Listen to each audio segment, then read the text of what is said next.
cafe froze. Cups clinked. Someone gasped. Phones came out. The woman smiled at her camera. But what she didn't know? This takedown wasn't going the way she planned. What happened next flipped the internet, wrecked a reputation, and turned a setup into one of the most powerful comebacks you'll ever see. Stay till the end, because this story doesn't end with a push. It ends with a reckoning. Wait, before we go any further, I gotta ask, where are you watching from? Drop it in the comments and don't forget to subscribe. Pam Bondi had been looking forward to this moment all morning, a rare, quiet break from the noise. She sat at her favorite cafe table at Central Commons Mall, shaded by a striped umbrella, wearing sunglasses and a soft blue blazer. She sipped her almond latte, exhaled, and let her phone rest on silent. Then came the voice, low, sharp, and bitter. Fascists don't get lattes. Pam blinked, unsure if she'd heard correctly. She looked up to see a woman, late 20s, cropped pink hair, nose ring, holding a phone already recording, standing too close. "Excuse me?" Pam said, calm but firm. The woman didn't flinch. She leaned in and said louder, "You're hurting people. Every policy you've supported, it damages lives." A few nearby customers paused mid-sip. The barista inside the cafe slowly turned toward the commotion. Pam stayed seated. She met the woman's gaze and replied, "Ma'am, I'm just here for coffee. Let's not do this."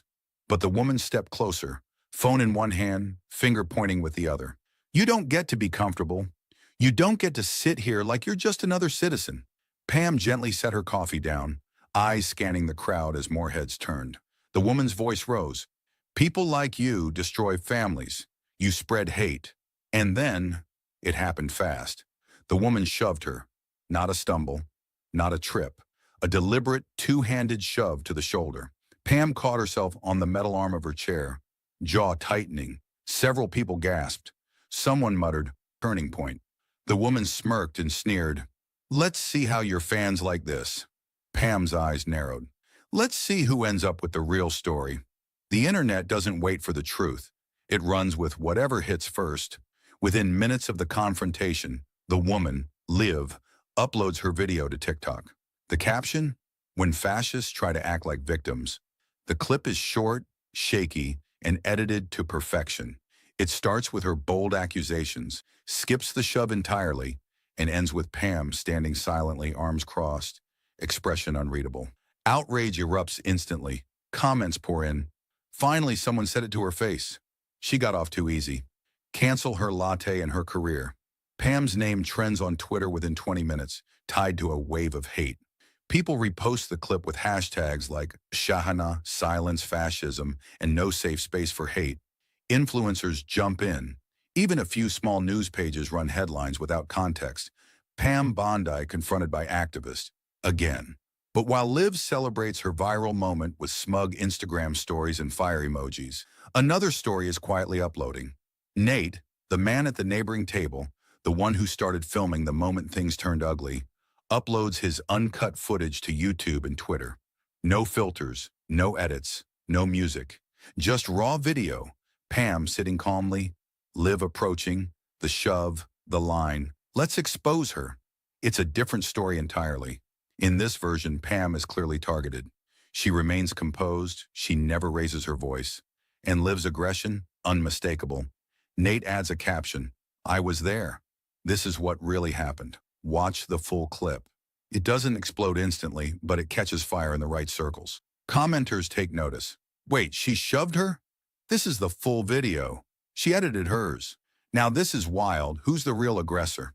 By evening, Nate's clip has crossed 50,000 views. Some who had piled on earlier start walking back their comments. A few influencers delete their posts. The conversation shifts. And Liv? She notices. She posts a follow-up saying Nate's video is heavily edited, accuses him of being a Bondi bootlicker, and warns people not to believe alt-right propaganda. But it's too late. Truth this time has receipts. As Nate scrolls through replies, one message jumps out. "This woman's pulled this stunt before. Want proof?" Attached is a link. He clicks. And what loads next changes everything. The same crowd that cheered Liv hours ago now wants answers. Nate's unfiltered footage is spreading fast, picked up by mid-sized commentary channels, reposted on Reddit, clipped into reactions on TikTok. What started as a trickle of questions becomes a flood of doubt. And Pam, she says nothing. No tweets, no press release, not even a statement. Her silence, ironically, speaks louder than Liv's outrage. Comment sections flip tone in real time. Pam could have gone off, and she didn't. She just stood there. That woman straight up shoved her. Grace under pressure. Respect, she's not the problem. Liv is, and then someone finds it. A Twitter user links an old article. Liv, full name Olivia Cardenas, identified as a community activist. The headline? School board protest disrupted by heated confrontation. The photo shows Liv screaming in a mother's face, surrounded by police. Nate retweets it with one line. Pattern of behavior? Liv tries to hold her ground. She goes live on Instagram, eyes wide, pacing her bedroom. This is targeted, she says. That clip is taken out of context. That guy edited it. She says Nate's video is right-wing media bait, claims Pam is a professional victim, accuses the crowd of being paid actors. But the more she talks, the worse it sounds. People start comparing the clips side by side. It's clear Nate didn't edit anything. Her story keeps shifting, and the internet notices. Someone comments, "You're not being canceled, you're being exposed." Her own followers begin asking tough questions. Wait, why did you shove her? Didn't you say you were just walking by? Why is everyone else's footage lining up? Except yours. Then, another twist. A local news page posts a new angle. A clean, third-person video taken from the cafe's patio camera. No edits, no cuts, no shaky hands. It shows Liv walking up, whispering the insult, and giving Pam a hard shove before stepping back and starting her monologue to the phone. The moment is crystal clear. No bias, no voiceover, just truth. That video explodes within minutes, reaching a city council member who reposts it with a single caption. Conduct like this has consequences. And someone tags Nate below. You just started something bigger. The internet doesn't forget, and now it's doing what it does best. Within hours, users start digging. Threads pop up under the hashtag #exposing Liv, and what they find is enough to make headlines on its own. One user shares an old live stream from last year. Liv screaming outside a school board meeting, aggressively cornering a woman who had just spoken during public comment. The caption reads, "Different day, same tactics." Another clip shows Liv at a protest outside a university, yelling over a speaker with a bullhorn, calling him a fascist while police separate her from the crowd. That speaker? A decorated veteran. Comments flood in. Didn't she say this was her first time confronting someone? She's been pulling this stunt for months. She's not an activist. She's a walking lawsuit. The receipts pile up quickly. Public records reveal Liv had a temporary restraining order filed against her last spring for stalking a fellow activist who tried to distance themselves from her tactics.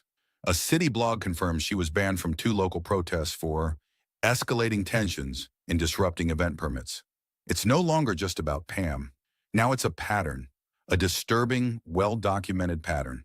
Nate, watching all this unfold, refreshes his inbox and freezes. A new message, no name, no profile, and starting her monologue to the phone. The moment is crystal clear. No bias, no voiceover, just truth. That video explodes within minutes, reaching a city council member who reposts it with a single caption. Conduct like this has consequences. And someone tags Nate below. You just started something bigger. The internet doesn't forget, and now it's doing what it does best. Within hours, users start digging. Threads pop up under the hashtag #exposing Liv, and what they find is enough to make headlines on its own. One user shares an old live stream from last year. Liv screaming outside a school board meeting, aggressively cornering a woman who had just spoken during public comment. The caption reads, "Different day, same tactics." Another clip shows Liv at a protest outside a university, yelling over a speaker with a bullhorn, calling him a fascist while police separate her from the crowd. That speaker? A decorated veteran. Comments flood in. Didn't she say this was her first time confronting someone? She's been pulling this stunt for months. She's not an activist. She's a walking lawsuit. The receipts pile up quickly. Public records reveal Liv had a temporary restraining order filed against her last spring for stalking a fellow activist who tried to distance themselves from her tactics. A city blog confirms she was banned from 2 local protests for escalating tensions and disrupting event permits. It's no longer just about Pam. Now it's a pattern, a disturbing, well-documented pattern. Nate, watching all this unfold, refreshes his inbox and freezes. A new message. No name. No profile picture. Just one line. She's being protected. Want proof? Attached is a zip file. No explanation. Nate hesitates. He stares at the screen, his fingers hovering. Then he replies, "Send details first. Who are you?" The reply comes quickly. "Let's just say, I used to be part of her inner circle. I saw what she did. I helped cover it, but not anymore." Nate swallows hard. His instincts scream caution, but his gut says something bigger is unfolding. He opens the file, and inside is a document labeled Stage Confrontations Plan 4.pdf. His eyes widen as he reads, "Target, Bondi. Location, Central Commons. Capture footage. Frame as victim." Nate looks up from his laptop.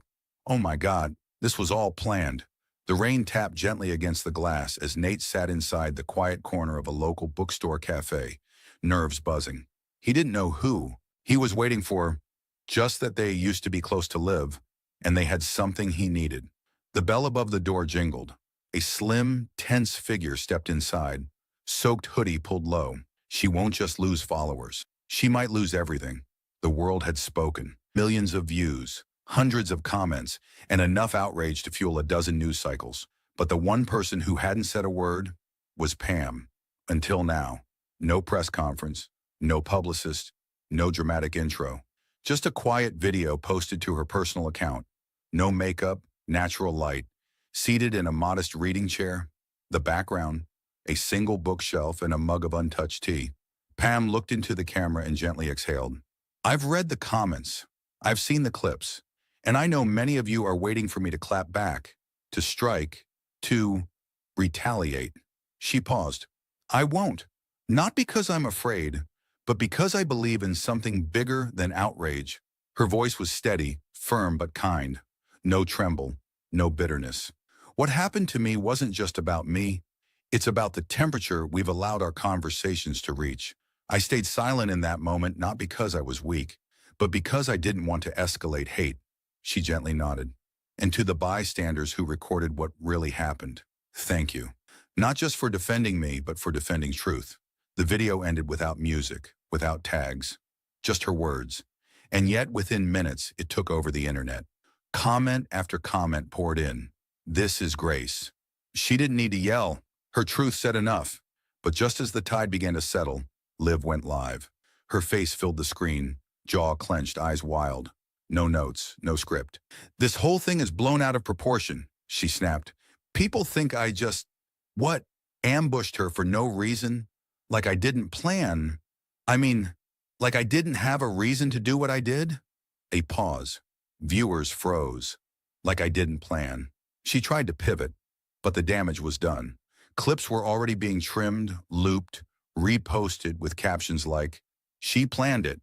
As the comments on Liv's live stream exploded, one name stood out in the viewer list, Nate. And moments later, he messaged Pam one sentence: "It's time." The moment slipped past most people Liv, but the internet never misses a frame. A digital army of viewers, editors, and amateur sleuths pounced on Liv's live stream. They clipped the section where her voice cracked, where the mask slipped. "I didn't plan. Like I didn't have a reason to do what I did?" Pause, rewind, zoom in. Then came the real bomb. Another viewer caught an earlier moment, buried 17 minutes into the stream. Liv, agitated and pacing, muttered under her breath, "I've been waiting for her to show up here again." That was it. Proof, intent, setup.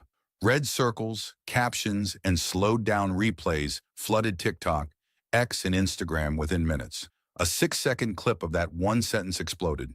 It became the centerpiece of 100 reaction videos. Setup, viral fraud, dreer fake activism, dreer Pam was right. Within 24 hours, Liv's follower count began to nosedive. Her social media went from activist celebration to pure chaos. Comments disabled, stories deleted, bios scrubbed. Her group, once proudly loud, now eerily silent. Tamara, one of the group's admins, posted a final story before deactivating their entire page. "We were misled. We apologize." Liv tried to fight back. posting a grainy selfie claiming she was being targeted by bots. But nobody was buying it anymore. Not after two former members stepped forward to confirm the clip was real and not taken out of context. Meanwhile, Pam stayed silent, not out of fear, out of strategy. She watched it unfold like a chessboard she didn't even have to touch. Her dignity had already spoken for itself. That afternoon, her phone lit up. Unknown number. She hesitated, then answered. Pam, this is Denise Rourke. Pam's brow furrowed. The name sounded familiar. I used to represent Liv before I realized what she really was. Pam said nothing, just listened. I have some documents I think you'll want to see. You'll understand why I quit. Pam leaned back slowly, eyes narrowing. What kind of documents? There was a pause. A weight hung in the air. Denise's voice lowered. The kind that proved this wasn't her first setup, and not even close to her worst. Pam stood, phone in hand. Email me everything. On her screen, the viral clip played again, this time with a new caption. She's been waiting, but for what? Pam didn't recognize the number at first, but the voice on the other end? Calm, measured, deliberate. Ms. Bondi, my name is Denise Rourke. I used to represent Liv Callahan. Pam paused mid-step. Used to? I terminated the relationship months ago, Denise said quickly. And I'm not calling to defend her. I'm calling to apologize. Pam narrowed her eyes. For what exactly? For enabling her. For not speaking up sooner. Denise took word. Pam opened it slowly. Inside was a single typed line. You're not done with me. Well, Pam exhaled through her nose. Then I guess we keep building. Liv Callahan didn't just lose followers. She lost everything. What began as a PR storm quickly spiraled into a full-scale investigation. A local news station ran an expose titled The Fraud Beneath the Fury. Investigators revealed that several GoFundMe pages Liv had promoted, supposedly raising money for victims of political violence, had suspicious donation patterns and unverifiable recipients. Turns out the victims were fake. And the accounts? All traced back to Liv. Federal inquiries followed. Banks froze accounts. One of her former associates stepped forward, claiming Liv coached them to pose upset in videos and cry on cue during live streams to boost donations. The once fiery activist who screamed accountability was now facing it head-on. Pam didn't say a word. She declined interviews, ignored calls from major outlets, and simply continued her quiet work with the Clarity Foundation. She sipped coffee while headlines like Justice Without Noise and Pam Bondi's Silence Speaks Louder Than Protest spread across the web. Meanwhile, Liv's world crumbled. Her local chapter of United Progress shut down overnight. Their official statement read, "We regret our previous affiliations and do not condone unethical activism." Volunteers deleted their bios. Social accounts went viral last week for confronting Pam Bondi. But now she's missing, and the internet wants answers. Pam sipped her coffee quietly inside the cafe, watching the chaos unfold through the glass. Liv's activist group, once loud and righteous online, had gone silent. Their official statement had dropped just an hour earlier, cold, vague, and dripping with damage control. We do not condone confrontational tactics that distract from our mission. Pam raised an eyebrow. So they were cutting her loose. Outside, a line of looked out at the calm evening street below and whispered, I don't need to win. I just need the truth to keep coming. Outside her building, a car idled with headlights dimmed, watching, waiting. Pam reached for her phone again, this time to call someone. Not the police, her lawyer. The hum of conversation floated through the cafe, mingling with the hiss of steamed milk and the soft clink of porcelain cups. It was the same place, the same sunlit window seat, and the same drink, caramel oat milk latte, extra light foam. But this time, Pam Bondi wasn't flinching when people glanced her way. They didn't glare, but something in the air had. Moments later, Nate slid into the chair across from her, slightly out of breath. Sorry I'm late. Some guy at the crosswalk asked if I was that guy from the video. He laughed, shaking his head. Pam raised an eyebrow.